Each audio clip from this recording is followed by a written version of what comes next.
This is 365 Sports, powered by Sikkim365.com. Welcome to the Triple Option. Here's your host, Paul Catalina. Welcome in, Paul Catalina, Stephen Simcox. It's Wednesday, which you know later on means the Wednesday Wheel of Whimsy. That's right. Yeah, so it's exciting times around here every Wednesday. And we both have our laptops out, which kind of makes it look like we're about to start counting electoral votes or something. Yeah. Yeah. I think that later on this summer, maybe on a Wednesday, we can do like the Catalina Simcox presidential platform where we just say things that you should vote for us for that have nothing to do with taxes or anything. Like, you know, mine would be a bidet on every toilet or high pressure in hotel showers. It's a problem I think doesn't get enough attention. Like you ever, I know that you probably don't go to hotels as much as I do because I don't have kids. Right. But I think it's a problem that bears identifying that no matter the quality of a hotel I go to, there's a better than 40% chance that the water pressure in the shower is not going to be up to snuff. So like I've been in really nice hotels that like have Motel 6 quality showers. Water pressure. And then I've been in like a Holiday Inn. That's a great deal and was a nice place, but it obviously didn't have a mini bar or anything like that. And the shower, could wash the mud off a yak. I mean, it's unbelievable. So I think that there needs to be national standards on water pressure, particularly in hotels, because I'm paying you a lot of money. Like even if it's a cheap hotel, it's still, if I'm paying you $118 for one night of sleep, like I'm paying you $118 to sleep. So my shower and everything should be up to a certain quality. The thing that I feel like I always run into, but recently I don't think it's been as big of a problem, is figuring out how to turn on the shower. You know what I mean? Like that's always sort of an adventure.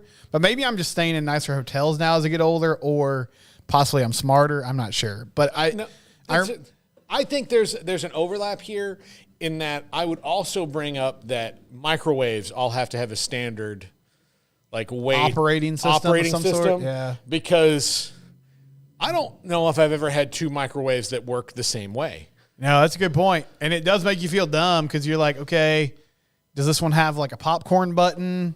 Or, it's got like the preset stuff. And then if I hit the number one, is it immediately just going to go to 1 minute? Or do I have to hit set time and then 100? Yeah, what does time cook? Why don't you just let me put put 2 minutes on the thing?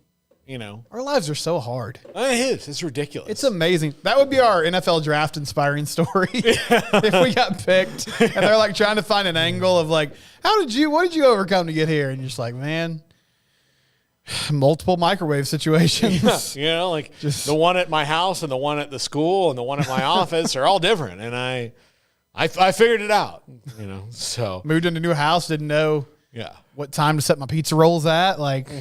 Is it going to be scalding hot when it comes out? Yeah. I don't know. It's tough, It is. Trial and error. Yeah. What are other things that you fight for? Well, I'm involved in several charities. One of them is making sure that hotel water pressure showers or hotel water pressure is standard across the country. Too many people have had to, get in the shower at a Days Inn and, get all lathered up and then have to do this thing where you're like, because just one little thing is spitting at you. I like this presidential platform. Yeah. I feel like you'd get, probably not breaking into the two-party system, but I think you'd get some votes. I think I would. I think you would force Steve Kornacki to at least say your name on election night. This little thing. This is the Catalina Peninsula right here. Right here. He's doing really well here. This Central Texas and this area of Florida, he's just killing it. Killing it in Tallahassee, which is really well. He hasn't taken votes away from either of the major parties, but really it's something to bear in the future. They really seem to identify with his message of just water pressure in hotels, water pressure, bidets. I have other things that would be functional for the government, but I'll sneak those in later. Yeah. I'll sneak those. I don't want to confuse people. Yeah, that's just window dressing stuff. Yeah, it's window dressing. Hey, we're going to have term limits for everything, but I'll do that later on, and I'll get that through, and then Because then that way I don't have to fight with the congressman at first. And then I get in and be like, I guess what's going to happen? I'm going to expose you at every corner of like, you've had this job way too long.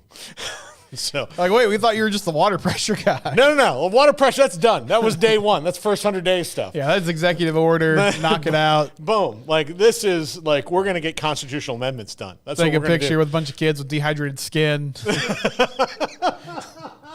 We're going to get you guys moisturized, okay? Yeah. See that? Like, I want you to feel like you've knocked the bolt off a fire hydrant. That's what I want you to feel every single day. So, Stephen.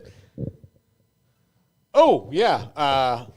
Ice machines and fridges. That Paxton brought that up. That's a good one. I experienced that myself. I bought a Samsung fridge. I'll never do it again. What happened with Samsung fridges is they bought a failing Korean refrigerator company and slightly improved the aesthetics of it, but didn't change any of the functionality.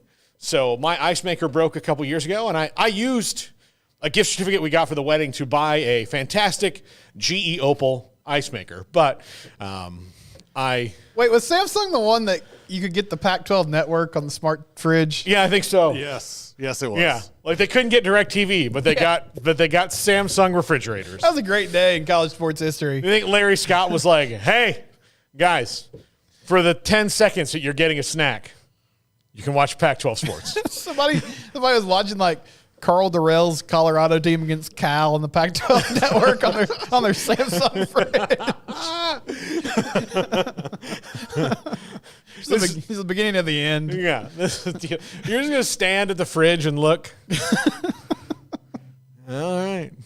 Oh, man, another failed fourth down conversion.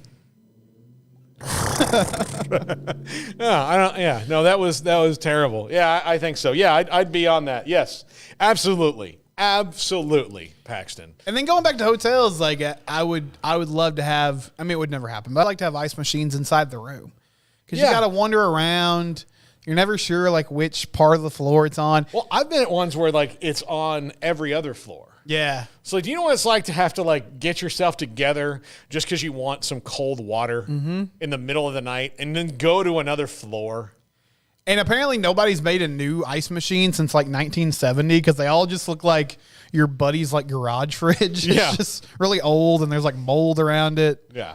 It's a whole deal. I did. The hotel I stayed in Maui this year had a cool one that was ice and water. Oh, nice. But it's not like, I think you see those more at beach resorts where, you fill up your gigantic Stanley Cup or whatever it is, and then move on, and you're hydrated for the day. But Stephen, the NCAA has to settle this lawsuit, House versus NCAA. And according to details released by Ross Dellinger, who has been all over this story from the very beginning, Yahoo Sports, $20 billion in back damages is what, like, if they don't file this, it could be $20 billion in back damages, as well as risking a bankruptcy filing, according to documents obtained by Yahoo Sports. So it's been circulated around power conference leaders. ACC is meeting right now. By the way, there's been a lot of funny comments like, "Oh no, everything's going fine. We're going to treat them cordially." It's, certainly it has to be what it has to be, but we have to move on. But it's like, yes, everybody's like, "Oh, hi, Florida State. Hi, Clemson. North Carolina, we see you there too." They just keep increasing the grip on that handshake. So the basketball schedule. Let's get to that. What do you guys think about 20 games? Cool with that, or? Hey, remember when you guys just publicly ripped us apart for like 3 months? Yeah. Or like and I know this is completely divergent, but Dave Clawson, I think I sent you the street. We'll talk about it today on the other show. Dave Clawson said, when the perception of the ACC, he just came out and said it, and I'm sure Jim Phillips had to just take another like little body blow in here. He's like, well, no matter what you say, we had a team that was 13-0 that got completely overlooked by the college football playoff for totally arbitrary reasons. So, it's not, and like, I think his basic point was like, it's not a problem. Like, that's for sure. Like, maybe it's not as big of a problem as, some people have made it out to be, but it's not a problem, and especially going into the future of the playoff where, things are going to be different. But that's going on right now. But that's how this got out. But bankruptcy, like, this is really bad. But there are some initial things in place here. The billions in back damages, which is $2.776 billion. A new compensation model permitting schools to share as much as $22 million annually with athletes in a cap system, and an overhaul of the NCAA scholarship and roster structure, which I think means kind of the end of your classic walk-ons. I think those are going to kind of go away, which is actually, Garrett, don't you think that would be good for G5 schools?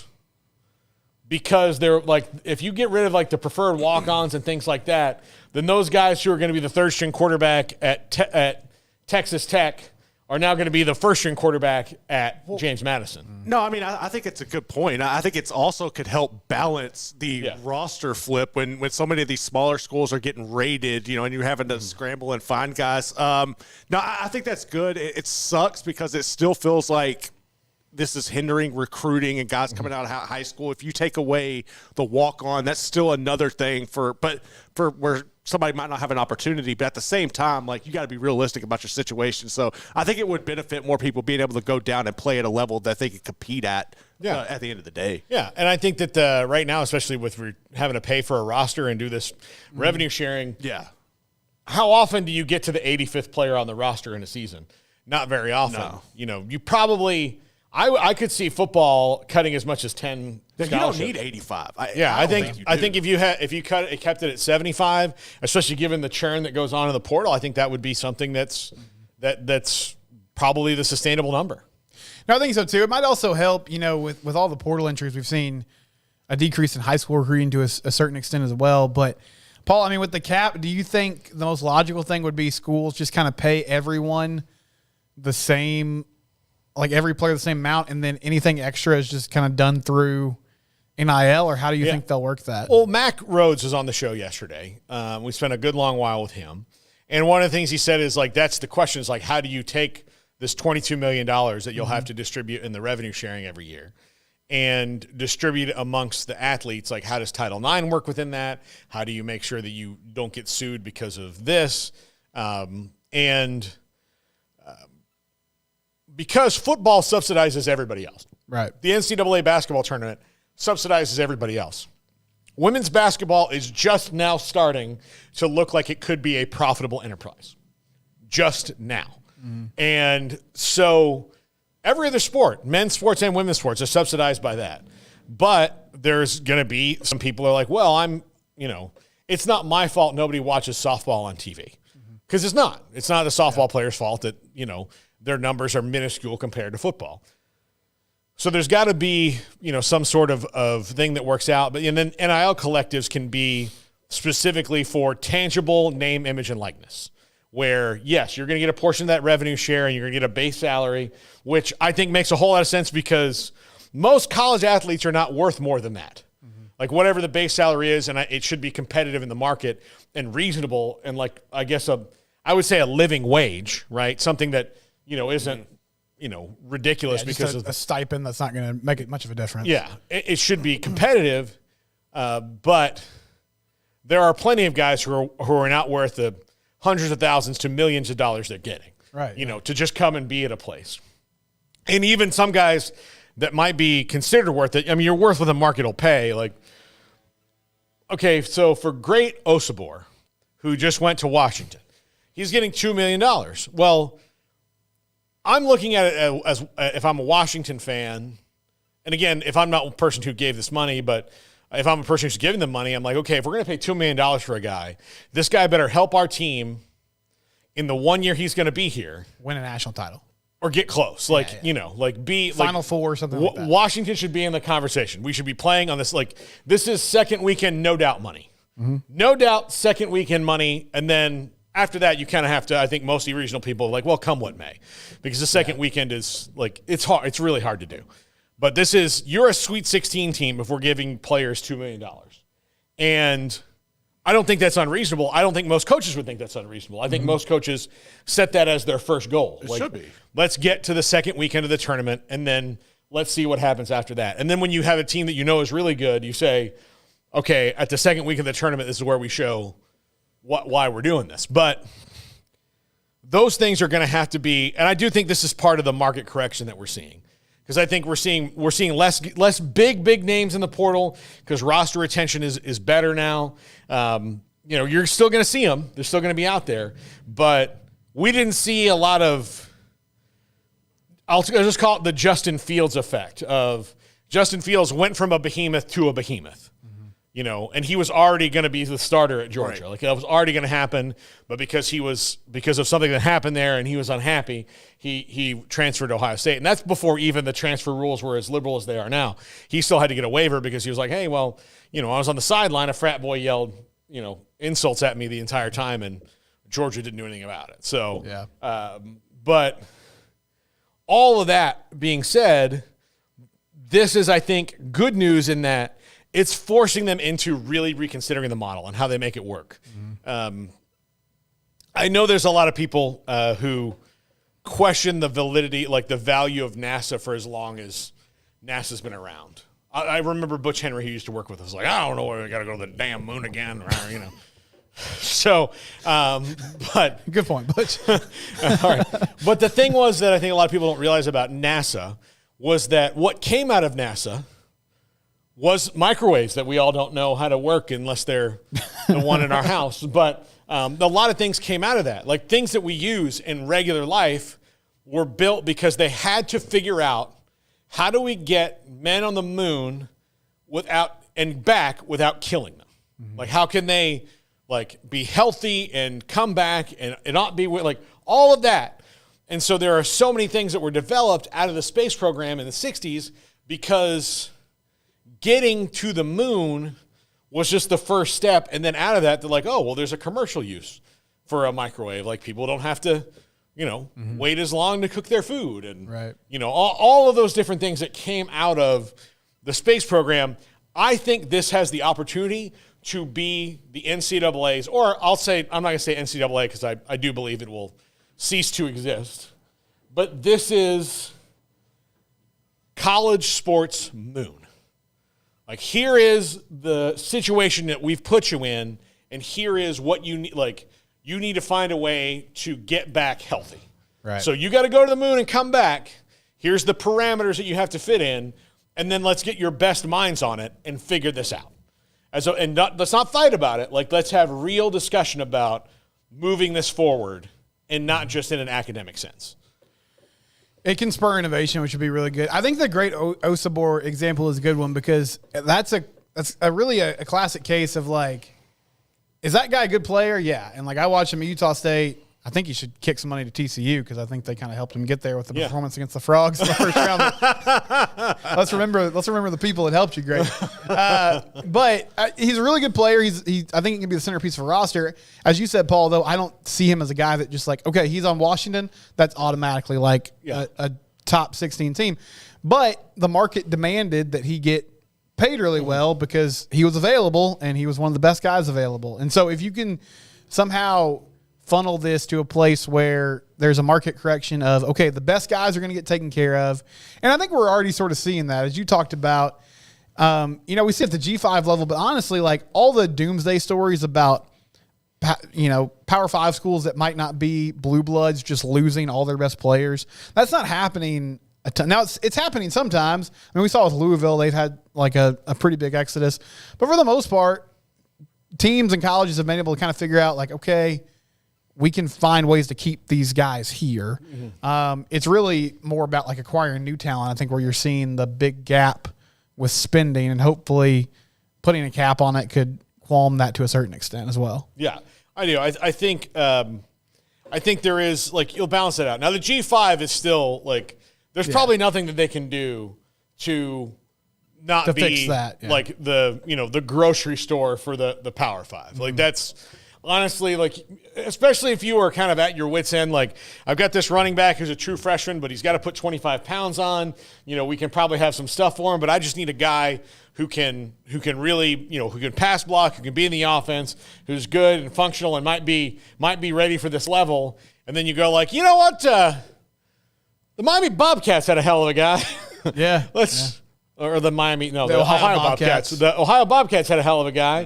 He's in the portal. Now, I don't know if you read the Athletic article about like how the portal is kind of goes down. Like that's the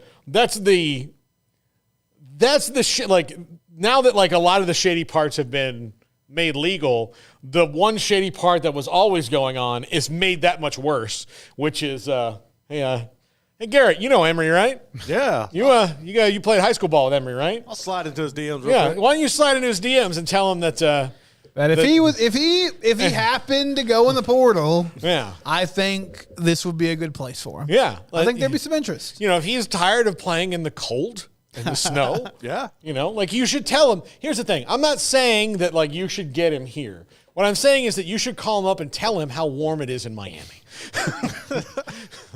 Like, how many girls does he see in bikinis at Minnesota? 0, right? Pretty much. Like he'll see so many here, he'll forget he's seeing. He'll become desensitized to it. Does he like Rick Ross, does he? Does he like Rick Ross? One of your friends, Garrett, that you played with Miami Northwestern with, who of those guys like Rick Ross? All of them. Oh, really? Yeah. Well, he's here every day. We get free Wingstop because of it. You know? Just tell them those things. I'm not saying that they have to come here. I'm just saying it would be nice if you're talking to your friends about how much you love your college experience and how they're like, oh, it's 2 degrees. And you're like, oh, yeah. That's too bad. That sucks. I was at a pool today with Rick Ross. Well, we got spots open. Yeah. Do their parents like 2 Live Crew? You remember 2 Live Crew? Do their parents like 2 Live Crew? That guy's here all the time too. They have a dad who wants to hang out with Luther Campbell sometime. Oh, are you a fan of worldwide media sensation The Rock? Oh, where did he go? Like those are the things. Like just, you know what? Why don't you just post that picture on Instagram for the whole world to see of him when he was here?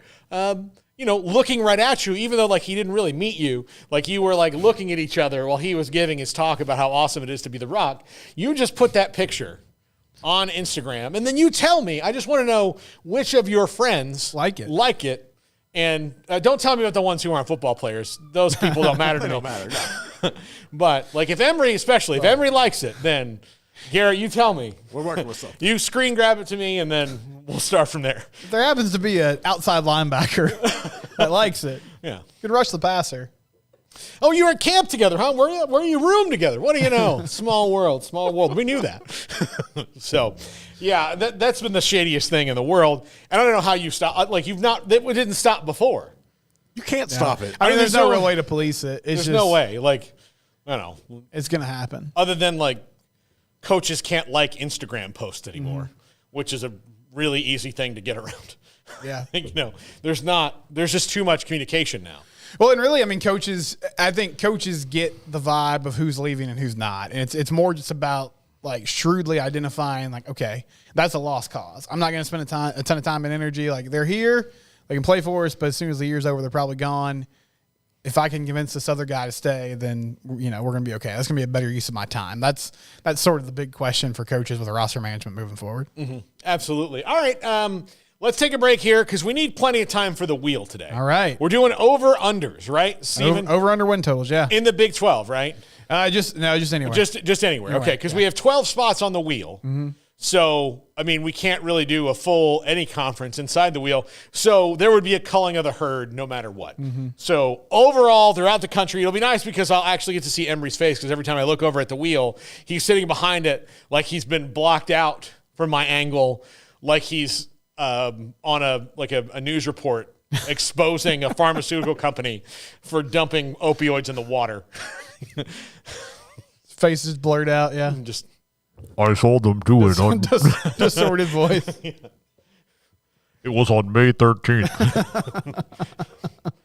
They told me if I said anything, I would be fired. Those kind of things. When we come back, the Wednesday Wheel of Whimsy. This is 365 Sports. If your business is like most, you need things done quickly.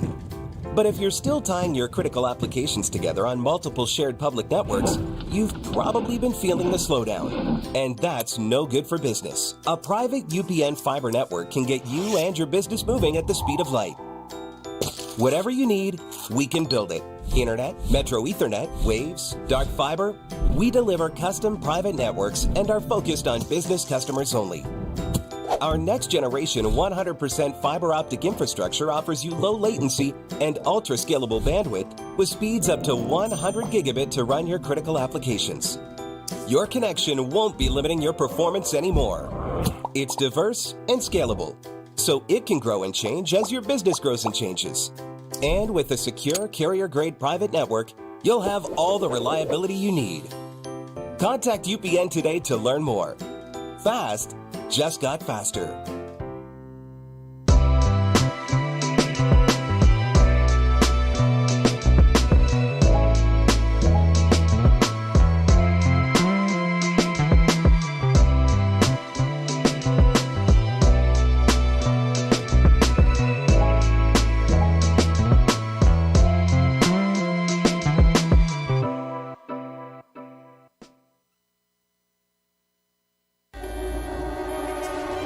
This is 365 Sports, powered by Sikkim365.com.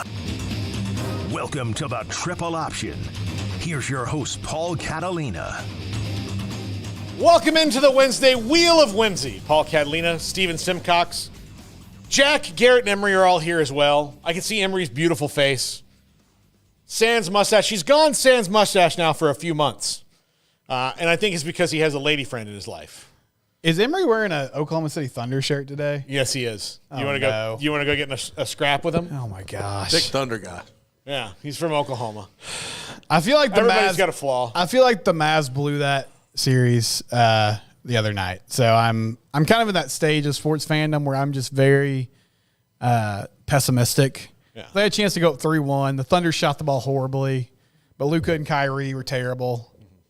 The Thunder's plan of like, and I'm not saying it's dirty, Emery, don't get me wrong, but the Thunder's plan of like making sure that every time Luka drives to the basket, like somebody like gives him a little shove, gives him a little something. I think is working out well because I think he and Kyrie in particular are like, I've got a lot of bruises. Yeah, he's looking I'm for. I mean, I'm not hurt, but like Luka everything kind of hurts. Luka was born looking for fouls. Like I think Yeah. he in the hospital he came out and he was like, Yeah, you know, kind of doing this, but you can tell it's on his mind. Yeah. And honestly, he got bailed out. He missed the free throw, but he got bailed out towards the end because he went to the rim and he got hit, but he just sort of flailed, you know, instead of going up strong and shooting the basketball, and they called it. But yeah, it's been a good series so far though, and there's some nice little sports hate building. Like you can tell the Thunder are annoyed with Luka and Kyrie. The Mavs are getting a little annoyed as well. It's what you want in a playoff series. Yeah. I asked this on the show yesterday, and I don't think I got Emery's. Was Emery even here yesterday? He wasn't. Yeah, he was here. Okay, I'm going to ask you this. Is Chet Holmgren the least healthy-looking person that you know is healthy? Dude. Like the least healthy-looking athlete in the world. I almost tweeted the other day. I was like, get that kid some Carnation instant breakfast. I mean, he's just he's so thin. He has no calves. How does he jump? I don't know. I mean, like I know he's tall, so he doesn't have to go that high to jump, but like how does he even jump? Or his calves so strong and like it's just compact, so we don't see. Like one of those flashlights that little but lights up a whole room. He has made himself a nice little basketball player. I will say that. I had not concerns because I wasn't like sitting around at home like, oh man, I wonder what Chet's ceiling is. But like, you know, it just his body type. You're like, I don't think that guy's going to be good. But he's made a little bit of a role there, shooting threes and being, you know, the stretch five in that offense. Yeah, here's some nicknames I'd like to workshop for him. Chopsticks. I like that. The coat rack. The coat rack. Okay, yeah, that's good. I mean, if you look at that stupid commercial he and SGA did together, like the jacket he's wearing looked like it's hanging on a coat rack. SGA was amazing in the fourth quarter the other night, by the way. Yeah. I know that was good for you, Emery. Yeah. He was so good. Yeah. Yeah, you know, one thing, I mean, Kevin Durant's made a lot of weird decisions in the past few years, but the one thing that I don't think I'll ever forgive him for is when they tried to make him the Slim Reaper, which is an amazing nickname. Yeah. And he was like, I don't know if he had just gone to Bible study before the interview, but he was like, no, I want to be called the servant. And everybody was like, what? Like, I just wanted to live a life of service. I want to be called the servant. Okay. And they're like, okay, never mind. Yeah. And then we just never revisited it. Yeah. No, but you can't give yourself a nickname. No, you can't. It's a hard and fast rule. It's one of the things that'll be on my presidential campaign, that you will not be able to give yourself a nickname. Did Deion give himself primetime, or was that given to him? He might have given himself. It might have been a co-opted thing. Okay. But I mean, he seems like the one guy that could get away with it. But there's no like you'll have to get a waiver to get yourself a nickname. Let's say like I don't want to infringe on free speech, but okay, you'll have to get a waiver from the nickname council. And like if you're like, hey, I want to be called Viper from now on, I'd be like, look, dude, I'm sorry, you don't meet Viper qualifications. I'm sorry to overregulate here, but nobody's ever going to call you that. Nobody's calling you the Viper, bro. We're saving you from yourself. That's what we're doing here at the National Nickname Council, where you have to have a license to give yourself a nickname. I love your presidential ideas. I think that speaks to where politics is right now. There are way dumber ideas out there. Oh, there are for sure. Way dumber. Yeah. And just if me getting up in a debate, like even if we're running for Congress, there are about 10 Congress people right now that I could absolutely make look foolish in a debate by not even acknowledging the things that they're talking about and going, you know what's important? Microwaves. Because then they'd be, then I could get some like bipartisan, like, oh, really? Marjorie Taylor Greene, you know how to work every microwave, do you? No. Now we know you're a liar, too. Good luck with that. I'm now the representative from Georgia. I like this. Everybody's like, man, that ice cream thing was, or a microwave thing was damn powerful. Finally, somebody's talking about it. Finally, somebody's talking about it. If he can figure out microwaves, he can certainly figure out defense spending. Practical issues. Yeah, that affect me, American man. I know that microwave guy will figure out this whole Gaza thing. Yeah, no, I'll figure. Yeah, That's for smarter people. But right. For me, for you, for the people of this small little town, I'm going to make sure. I'm surprised there's not an Alexa microwave yet, honestly. Oh, that's true. It's like, hey, and by the way, Bezos, that's mine now. So go ahead and do it. But if I could go, hey, Alexa, cook this for 90 seconds. That way I never have to figure it out. Hey, Alexa, it's popcorn. Right. That. Yeah, just make it easy. Yeah. Voice controlled. Yeah. So. All right, let's get to the wheel. Let's the Wednesday wheel of Whimsy. We're doing over-unders. Over-unders. For 12 teams. I'll try to get the schedules up here. Yeah. I got them. So you go ahead and spin that wheel, Paul. Okay. Spin that wheel.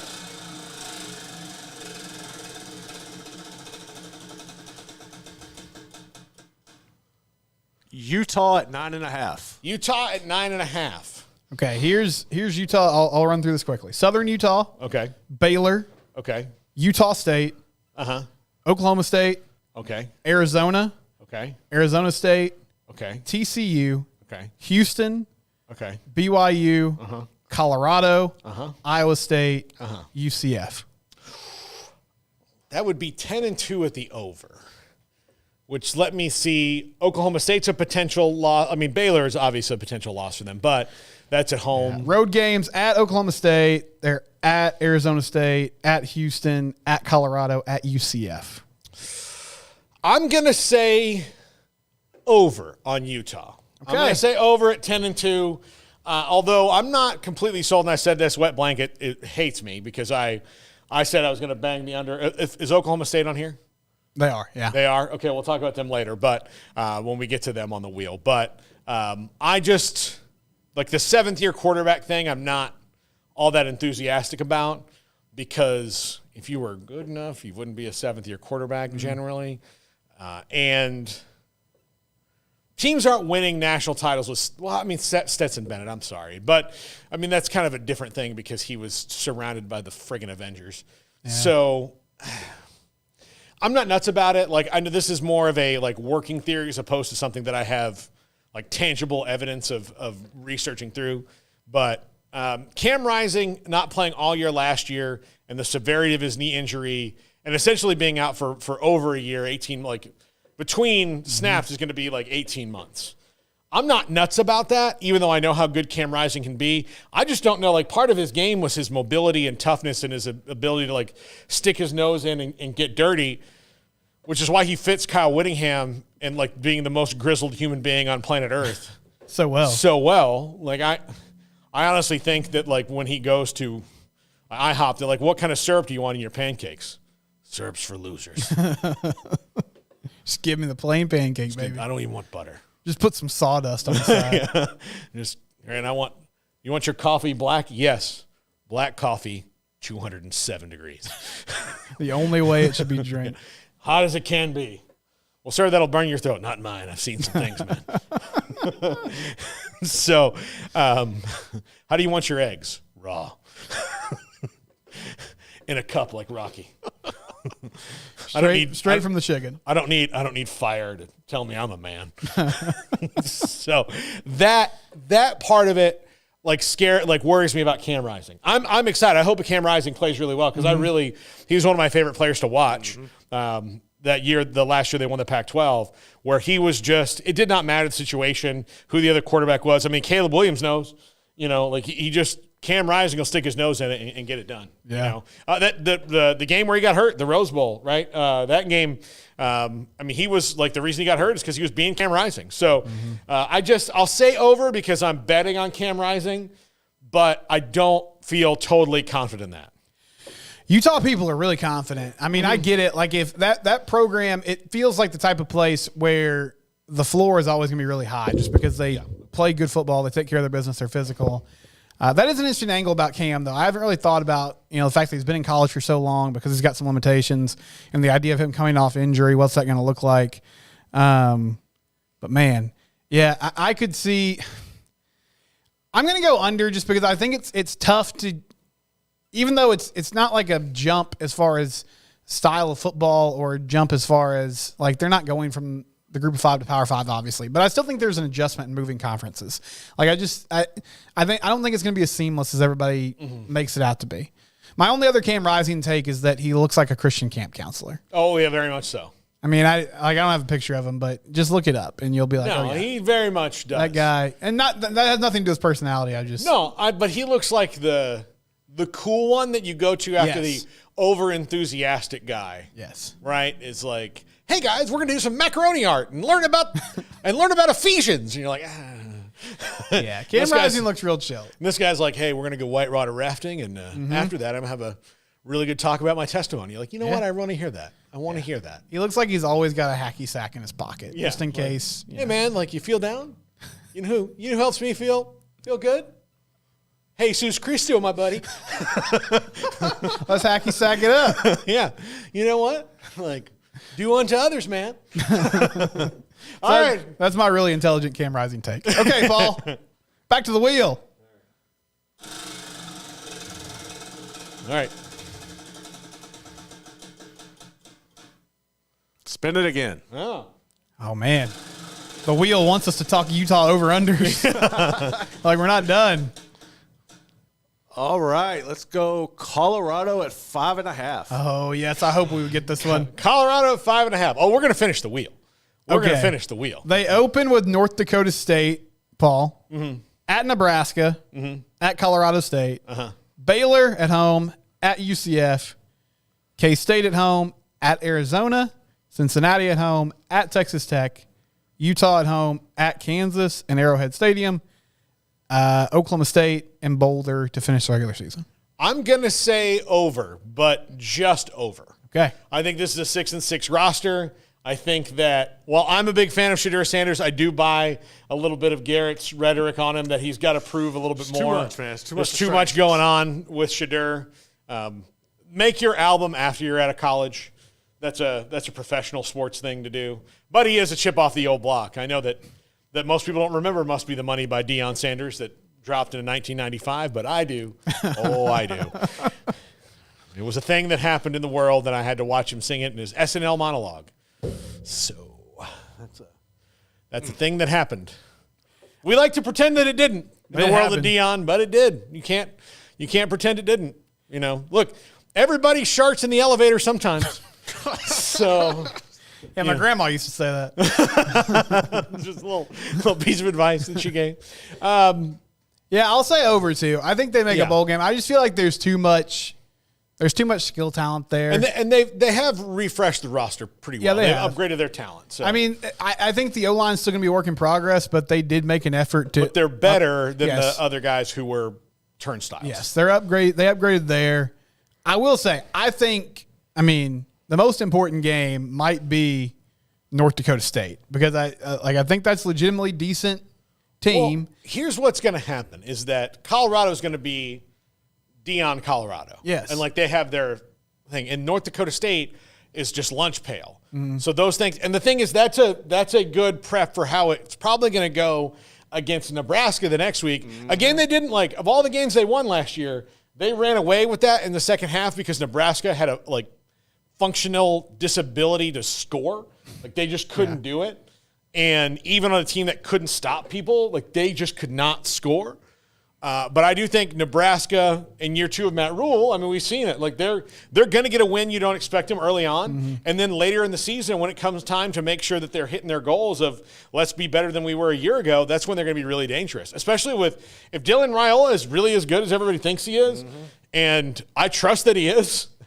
If you're going to go big and make sure a true freshman's your quarterback and not really pursue other quarterbacks in the portal and what Nebraska tried to do, I'm going to bet that group thinks he can be pretty special in year 1 and that by the end of year 1 he'll be pretty good. But that's going to be his first big start. So, yeah, I think that'll be interesting. That North Dakota State and Nebraska, they'll probably beat North Dakota State, but do they beat North Dakota State how they should beat North Dakota State, or do they look like the team that works less hard? I just wonder, the only way I really see them not the only way, but the big question I have for them, if they get upset early in the season, how do they handle adversity? If everybody kind of checks out and says, all right, this is not what we signed up for, then this thing could go south pretty quickly. But, they played hard till the end last year. It didn't work out wins and loss wise, but I feel like Deion had them focused. He'll obviously have them focused early in the year like he did last year. And it's a huge year for Shedeur. I mean, as much as I know he'll get hype regardless, he needs to put really good production together again. And if he does, he's going to be a top 10 pick. Yeah, absolutely. All right, here we go. Spin that wheel. Steven, you want to say hi? Hi to my mom, my dad. Did the wheel stop? Okay, I'll come back to it later. Okay. All right, the Frogs, 7.5. Oh, man, 7.5 for the TCU Horned Frogs. I wish I could say exactly 7.5. That's what'll happen. Well, they start on a Friday night against Stanford. Long Island is their FCS game this year. UCF at home, at SMU, at Kansas. Home game is Houston, at Utah, at home against Tech, at Baylor, Oklahoma State at home, Arizona at home, and then at Cincinnati to end the season. That might be the toughest schedule in the Big 12, right now on paper. When you have they missed K-State, but you have Kansas. When you go through quarterbacks on that schedule, you think about Jalen Daniels and KJ Jefferson and Noah Fafita, all on that schedule. And a couple guys we don't even know about yet, like DeQuan Finn, Cam Rising's on that schedule. A guy I'm not nuts about, Alan Bowman's on that schedule, but Ollie Gordon's on the schedule. Here's the thing about that game. Ollie Gordon's on the schedule the year after the season after they lost their best defensive player, who happens to be the guy who you would count on most to disrupt what Ollie Gordon's doing, with Dom Williams leaving. Yeah. And we had Sonny Dykes on the show yesterday. I'm sure you've watched it by now. I have, yeah, it's great. Yeah. And got your question in about the running back room. I am going to say under, but just under. I think 7-5. I wouldn't be surprised to see 8-4. If they're over or under, it's not going to be way on either side. I think they could be, on the good half side of that 7-5 or the bad half side of that 7.5. I think over, but I feel like 8-4 is about right. That's where I'm at right now. Like a lot of teams in the Big 12, I feel like there's this kind of prevailing thought of we're probably a 7-9 win team, but if things break right, then maybe you're talking about a potential, to go to Arlington. But I feel like 8 wins is a good one. I really think UCF is a good measuring stick game early in the year because I think that's probably both teams. That's really good. UCF is one of the few teams that can match up with them athletically in the new Big 12, just from a pure speed and strength standpoint. And I still believe in KJ Jefferson. I think especially with Gus Malzahn as the coach there. With a better coach, yeah, absolutely. Yeah, for sure. And they weirdly play 2 ACC teams in their non-conference schedule with Stanford and SMU. But yeah, it's a tough. At Utah, they get a bye week before that, but that's still going to be how many more SMU games? Is this the last? 2 more. 2 more? Yeah. Oh, okay. Yeah, Baylor's going to fill that void. Oh, really? Yeah, Baylor see and that. SMU were 2025 and 2026. So I guess they'll fill the void. Yeah. After. But Well, that's good. I mean, I think I think that game getting canceled makes less sense now that SMU's made the jump. But I also feel like both schools are probably okay with it being. yeah, being it over. probably will have to come back around out of need. I think Yeah. is that they're both going to be like, hey, we kind of need this, and 20 miles, Right. like way better. So. But I think it's a big year for Sonny as far as just proving concept. Like if you end up, 7 wins. I think there's a difference between 7 and 8 wins or 6, but you had a huge letdown after your first season, and so you got to show that all right, pull off a few upsets here. Let's get going in the right direction and just prove that this wasn't a 1-year fluke. I liked how candidly honest he was about at the beginning of the season he felt behind, and then you could see it. Now knowing that, when I look back at watching them, that's what they look like, because they'd have moments where okay, they caught up, and then they get they're finally back. They had a couple moments in the season, well, it looks like they're kind of getting back into where they were. This is a team that is effective, and then all of a sudden it was now they had one bad injury and they're behind, so they were kind of behind the whole time. So I really like it. It's one of those things that I never really thought about before, and then when he said it, I was like, oh, now I can see in practice how that came out. It was really good. He talked about giving the team some time off, switching coordinators. I think, he didn't go this far, but I would also just say that was a coaching staff that, and I don't say this in a disparaging way, it was the first time they'd done it. I don't think they expected to, and they had no idea how to really prepare before and after a national title appearance. I don't think they – George obviously had a huge upper hand in preparation that week because they had been through that before. And then afterwards, it was sort of they felt like they had to reset and take some time off, and that wasn't really an option. But, they didn't know that until they had done it. The thing is, there's only a few schools that have that calendar. Yes. That are this is how you do it, Right. And they're really Clemson, Alabama, they have it. They know. Yeah, they can just be okay, well, here's how we approach this in the offseason. And that calendar is going to even adjust more this year. All right, here we go. Here we go. Spin the wheel. All right. Want to say hi? Hi to my friend Tyrell. Hi to my sister Stephanie. Okay. All right, Paul. Michigan at 9.5. Michigan at 9.5. Under. All right. Under. Give me their schedule, but I'll say under. Okay. Just immediately saying under here. So they start the season with Fresno State. They get Texas. That'll be a good one. Arkansas State, USC. That's a home game. Then they host Minnesota on the road against Washington. I might change my vote. Hold on. Yeah, go ahead. Home against on the road against Illinois, Michigan State, Oregon. That Oregon game's at home. Indiana on the road, Northwestern at home, and then Ohio State and Columbus to close. No, I'm gonna stick with under. Okay. I think that's a 9-3 schedule. I think that they are not going to be as good as Texas.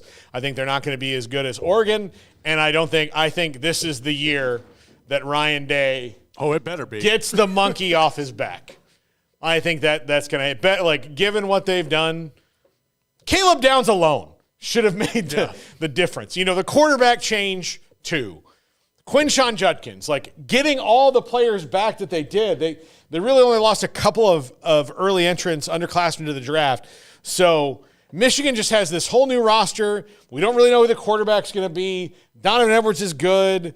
They're always going to have good tight end and linemen, so they're going to be very fundamental. But without me seeing, I think it's Alex Orji who's going to play. Orji. Well, that's unfortunate. That is unfortunate. Yeah. I hope he meets my friend Greg Screw Party. But Alex Orji, until I see him do it, I have to reserve. He's very athletic, but that doesn't really mean that you can be the quarterback of a top Big Ten team. So we'll see. We'll see on Michigan, but I'm going to take the under right now at 9-3. It's that team was so well constructed last year. You got a new coach, even as seamless as it should be with someone who was in-house. I agree with you. I think it's going to be really tough to they've lost assistants. And pick it right back this up. is a whole new – this is a refresh. I think Sharon Moore is going to be really good, college head football coach. I think he'll do really good at Michigan. I just think that them and Washington, the two teams in the national championship game, are so drastically different than they were than any two teams that have ever been in a national championship game, maybe ever. to where how many people are out the door for different reasons, coaches, players, all of that. Like, there's never been a restart for the two teams who are the two best teams in the country like there will be for Washington and Michigan this year. Yeah, no, it's going to be a whole different world. All right, spin the wheel, Paul.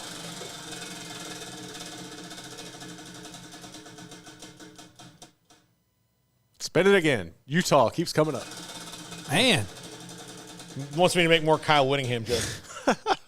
Ohio State at 10.5. Over.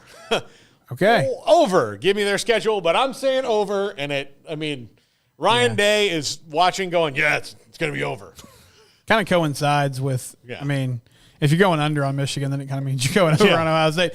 Akron, Western Michigan, Marshall, on the road against Michigan State, hosting Iowa, on the road against Oregon, hosting Nebraska, on the road against Penn State, hosting Purdue, on the road against Northwestern, hosting Indiana, and then hosting Michigan. 11-1.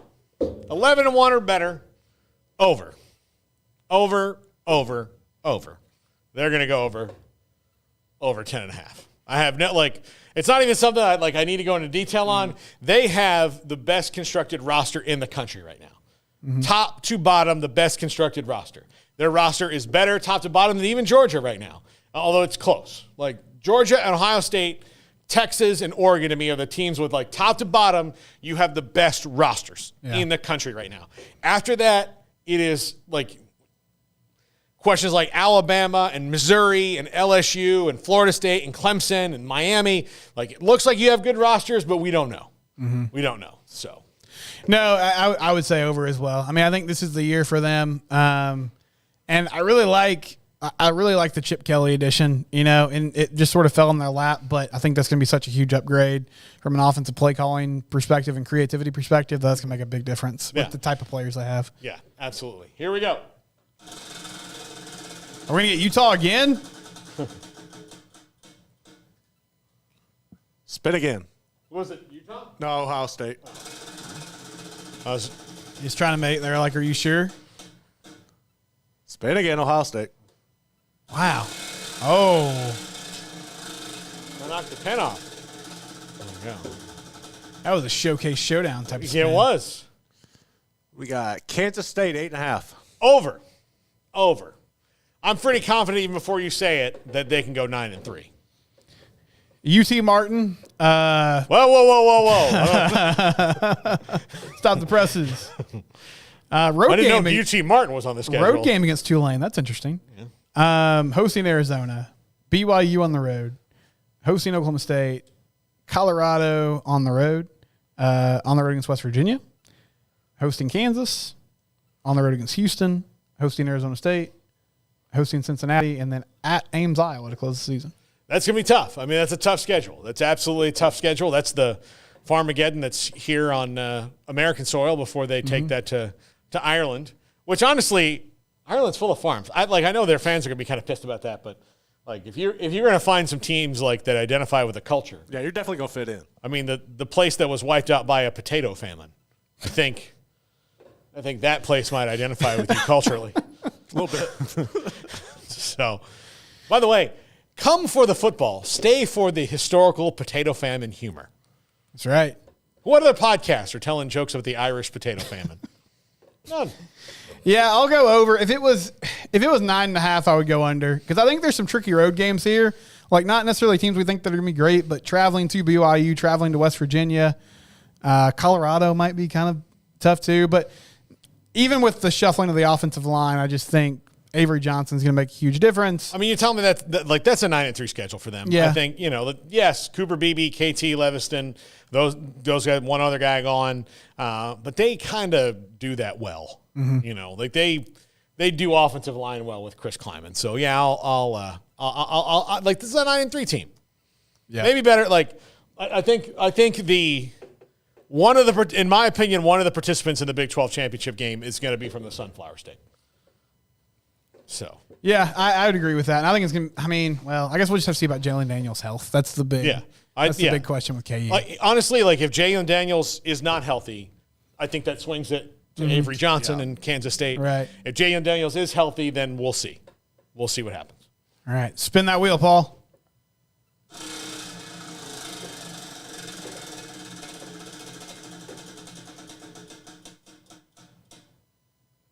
What do we have? Clemson, 9.5. Ooh. Give me their schedule. I know it starts with Georgia. Georgia, App State, NC State. That's a home game against the Wolfpack. Hosting Stanford. Florida State and Tallahassee. Wake Forest That on one the will count road. as 2 L's because DJ Uiagalelei. Hosting Virginia. Hosting Louisville. On the road against Virginia Tech. On the road against Pitt. The Citadel. And then at home against South Carolina. Okay, so 9 was the number. What was the number? 9.5, correct? Yeah, 9.5. So we're 9.5. talking 10 and 2 if we go over. I'm going to say under. I'm going to say 9 and 3. They still have good players, but I can't be the guy who does a whole 10-minute video about how Dabo's doing it wrong and be like, oh, well, he'll figure it out this year. Like, my point is he's not figuring it out. Exactly. Like, they are going to be – because he can still recruit really well.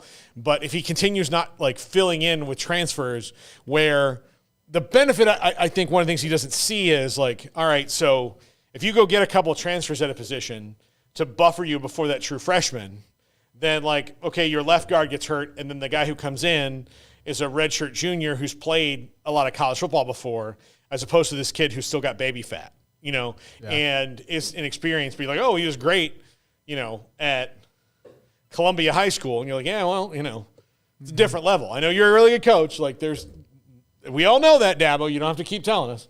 But, that's where I think he gets those 3, because when you talk about Georgia, whose roster's better than his, Florida State's who I don't know, but I think they're going to be better. And then Louisville will be interesting because they've got quarterback questions if Tyler Shuck can be healthy or not. But NC State's in there too. Like, this could very well be like a 1-2 start for them if Grayson McCall works out for Dave Doran, because Dave Doran, man, like, I'm telling you, like, you're not going to have easy games against NC State, whether it's at your place or not. And Clemson was vulnerable at home for the first time in a long time last year. So I think, like, the bloom's off the rose there a little bit, and he's got to adapt.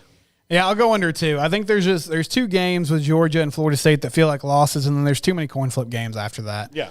That they wouldn't drop one more. It seems like we're coming towards not Dabo being in trouble or anything, but just a place where he's probably more of an 8-4, 9-3 guy than 10+ wins every year. Yeah, absolutely. All right, here we go.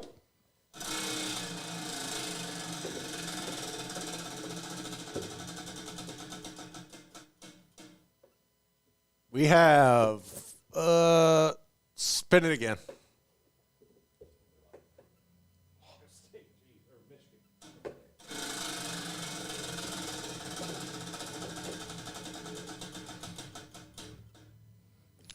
Let's go close enough. We're going Florida State at 9.5. Oh, okay. Georgia Tech, win. Boston College, win. Memphis, win. And Mike Norvell Bowl, by the way. Cal, Win. SMU, Win with my eyeballs on it. Damn well better be. Florida or Clemson. Win. Take win. We're 5-0 now? We 5-0? Yeah, you haven't given a loss yet. No. On the road against Duke. Yeah, on the road against Duke last year? That feels messed up. No, they were home. Yeah. I'll say win. They never lost to Duke. Why am I going to pick it now? Miami. All right, there's where we get into a tricky situation. So, look, that's the swing game for Mario right there. Yep. That's the one. Like, can you get past them? So yeah, I'll put that one as in the okay, let's think about it category. Okay, UNC. That's a home game. Win. Mac Brown also never beaten Florida State. His alma mater. Notre Dame and South Bend. Okay, we'll put that one in the same category as Miami. Charleston Southern. A win. And at home against Florida. Oh, that's a win. So what was it? You had 2 maybes. 2 maybes. I'll go 10-2. I think this is 10-2 game. Am I being crazy by saying 10-2 or better? No, I mean, with that schedule is pretty favorable. It's pretty favorable. I mean, like they don't play Louisville, they don't play NC State, right? They, they have tough. I mean, Notre Dame's going to be tough. It's at South Bend. SMU is going to be a tougher game than I think they may realize, and that one's that's the trap game to me because none of those kids have ever thought about SMU before, and now here they are going to have to, and that's the first ACC game, so it's going to be lit up there. But I'd like to think that for that one, just me, their most beloved alum, being in the presence that they would not lose in front of me. I'll quickly give you the ones we didn't get to. You can just give us over under. Texas at 10.5. Over. Kansas 8.5. Over. Alabama 9.5. What's Alabama's schedule? Pull up Alabama's schedule. Do you have a thought about Ole Miss at 9.5? Over. Ooh. It better be. Right? Yeah, it better be this year for real. Ole Miss and Ohio State to me are on that kind of same you went all in. You've gone all in. It better be. Alabama, Western Kentucky. Okay. South Florida. Okay. On the road against Wisconsin. Hosting Georgia. Okay. Vandy on the road. Yeah. Hosting South Carolina. Yeah. Tennessee on the road. Hosting Mizzou. Yeah. LSU in Death Valley. Uh-huh. Mercer. Oh. Oklahoma and Norman. And then Auburn at home. I'm going to Kalen DeBoer is a good coach, but I'm going to put that at 8-4 year one.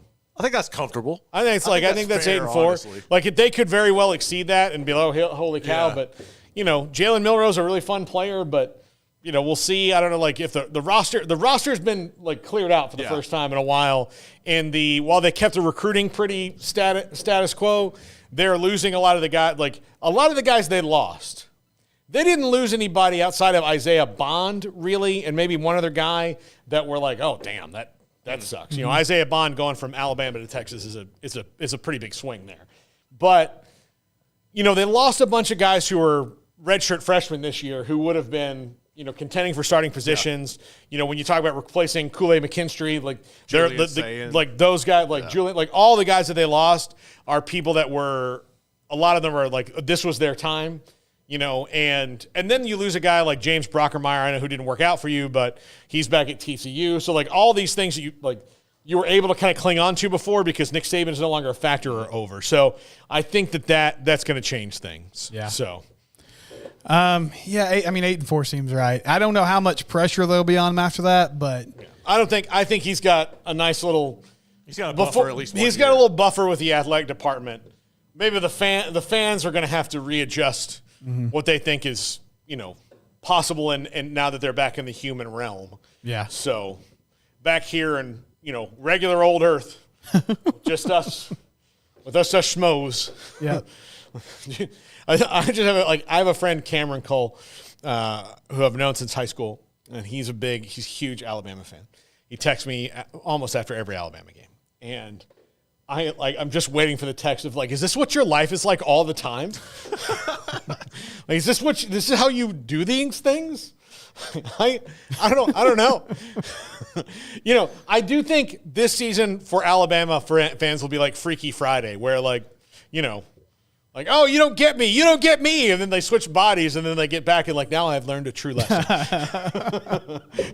So that's how it's going to be. By the way, there were 2 Freaky Fridays, the original and the remake with Lindsay Lohan. That's very popular, obviously. Can anyone in this room tell me who the star of the original Freaky Friday was? I could not. Who Lindsay Lohan was before Lindsay Lohan? No. Jodie Foster. Oh. Yes, Jodie Foster. Interesting. There you go. No, listen, I'll tell you this. Lindsay Lohan, think what you will, but no one's ever tried to kill the president for Lindsay Lohan. Just say that. That's how good of an actress Jodie Foster is. Jodie Foster is that a guy couldn't tell she was very clearly a lesbian in 1981 and decided this is the only way to get her to notice me. I'm going to shoot Ronald Reagan.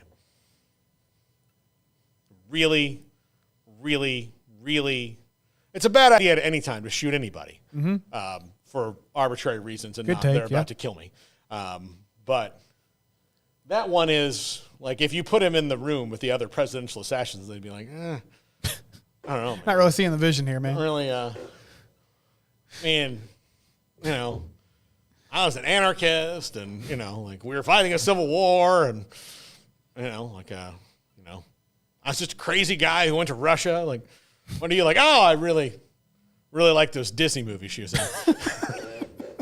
I don't think that's. I don't think you'd really fit in. They'd be like, ah, Hinckley's here again. Great. It's just not gonna work. Even like Brutus killed Julius Caesar's. Like we had a political coup. I mean, it's the whole thing. You just watched a movie? Oh, I don't get you. I don't get you. What's coming up on the 3 o'clock show, Paul? Matt Fortuna. Again, historical humor is going to be more and more a part of this show. Mm-hmm. So bone up, everybody. Hit those books. Get yourself a Walter Isaacson book and sit down by the fire. Garrett likes that joke.